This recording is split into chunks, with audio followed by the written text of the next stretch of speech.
በስመ አብ ወወልድ ወመንፈስ ቅዱስ አሐዱ አምላክ አሜን። ሰኔ 11 ቀን የሚከበሩ የቅዱሳን በዓላት። ማር ገላውዴዎስ ሰማዕት። ቅዱስ ገላውዴዎስ የተወለደው በሦስተኛው መቶ ክፍለ ዘመን በድሮ የሮም ግዛት በአንጾኪያ አሁን ሶርያ ውስጥ ነው። አባቱ አጵጥሎስ የሮም ቄሳር የነ ማርያኖስ ወንድም ነበር። በዚህ ምክንያት ቅዱሱ ያደገው በቤተ መንግሥት ውስጥ ነው።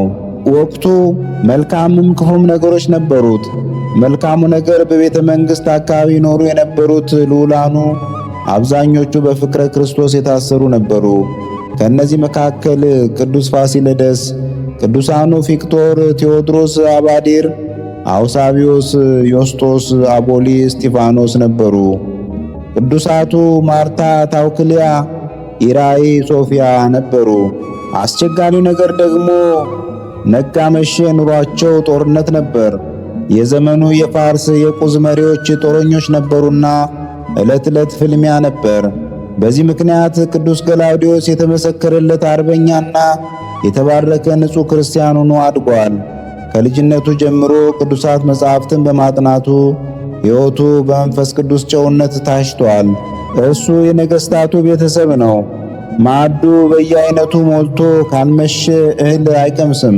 ጸሎቱ ስሙር፣ ስግደቱ ከምድር፣ አኗኗሩ በፍቅር ሆነ። በዚያውም ላይ በድንግልናው የጸና ኃያል ነበር። በጊዜው የቅዱስ ገላውዴዎስን ያህል መልኩ ያማረ ደምግቡ በአካባቢው አልነበረም። ይህ ግን ሊያታልለው አልቻለም። ሁሉ በእጁ ቢሆንም ለእርሱ ግን ብቸኛ ምርጫው ሃይማኖተ ክርስቶስ ነበር። ቅዱስ ገላውዴዎስ ለጦርነት ወጥቶ ሲመለስ ንጉሡ ዲዮቅልጥያኖስ ሃይማኖቱን ክዶ ሕዝቡን ለጣዖት ሲያሰግድ ክርስቲያኖችን ሲገድል ደረሰ። ቅዱሱ ኃያል የጦር ሰው ነውና ንጉሡን መግደል ሲችል ተወው። በዚህ ሰሞንም ለገላውዴዎስ ሁለት ምርጫዎች ቀረቡለት።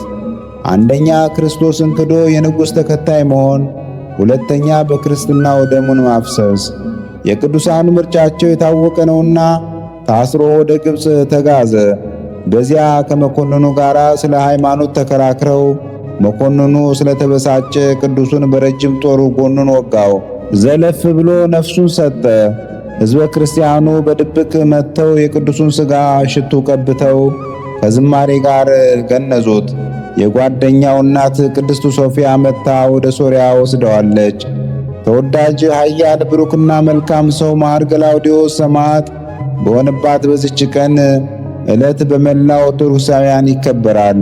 ተወዳጅ ኃያል ብሩክና መልካም ሰው ማር ገላውዴዎስ ሰማዕት በሆነባት በዚች ዕለት በመላ ኦርቶዶክሳውያን ይከበራል። አምላካችን የቅዱሱን መንኖ ጥሪት፣ ትዕግሥት፣ ጸጋና በረከት ያሳድርብን፣ አሜን። ሰኔ 11 ቀን የሚከበሩ ዓመታዊ ቅዱሳን በዓላት።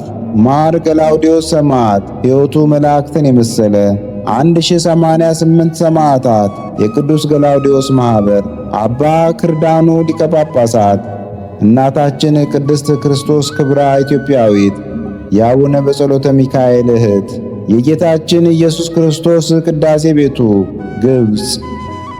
በዚህ ዕለት የሚከበሩ ወርኃዊ ቅዱሳን በዓላት። ቅዱስ ያሬድ ካህን፣ ቅዱስ ፋሲለደስ ሰማዕት፣ ብፁዓን ኢያቄምና ሐና፣ አቡነ ሐራ ድንግል ጻድቅ። ቅዱሳኑን የሚመለከት ከመጽሐፍ ቅዱስ የተወሰደ ጥቅስ መጽሐፈ መክብብ ምዕራፍ 12 ከቁጥር 1 እስከ 9። የጭንቀት ቀን ሳይመጣ በጉብዝና ወራት ፈጣሪን አስብ። ደስ አያሰኙም የምትላቸውም ዓመታት ሳይደርሱ ፀሐይ፣ ጨረቃና ከዋክብት ሳይጨልሙ አፈርም ወደ ነበረበት ምድር ሳይመለስ ነፍስም ወደ ሰጠው ወደ እግዚአብሔር ሳይመለስ ፈጣሪን አስብ። ወስብሐት ለእግዚአብሔር ልዑል ወለወላዲቱ ድንግል ወለመስቀሉ ክቡር ዕፀ ሳህል አሜን። ዘአቅረብኩ አላፍ ቅዱሳንን አዘክሬ ምስጋናን አቀረቡልህ። እኒህ ቅዱሳን ዘወትር አንተን ያገለገሉ ናቸው። በድህነቴ የማነብልህ መጽሐፍ ምስጋና ተቀበል። አንተ ብዙ ባለጠጎች ካገቡት ይልቅ የድሃዋን መበለት ስጦታን ተቀብላለና።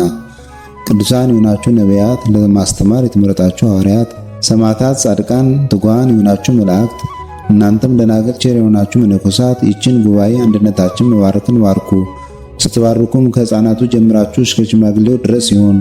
በብራና በወረቀት የጻፈውን ሊያስደርስ በገንዘብ ዋጅቶ ያጻፈውን አምኖ ያነበበውን ወደ ሌላ ልሳንም የተረጎመውንም በዝነ ልቦና አምኖ የሰማውን ከጠብ ከክርክር ከመከራ ከችግር በምትሰውር በእናቱ በማርያም ጸሎት ኢየሱስ ክርስቶስ ሁላችን አንድ ላይ ይማረን፣ ቅዱስ መንፈሱንም ይላክልን ከዛሬ ጀምሮ ለዘላለሙ ዳግመኛም እስኪመጣ ድረስ አሜን።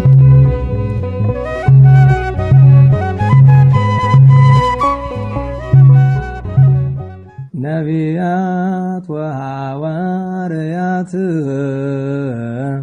ጻድቃን ወሰማዕት ደናግል ወመነኮሳት አይሩግ ወሕፃናት ገዳማውያን ወሊቃውንት ሰአሉ ለነ ኩልክሙ ቅድመ መንበሩ ለጸባኦት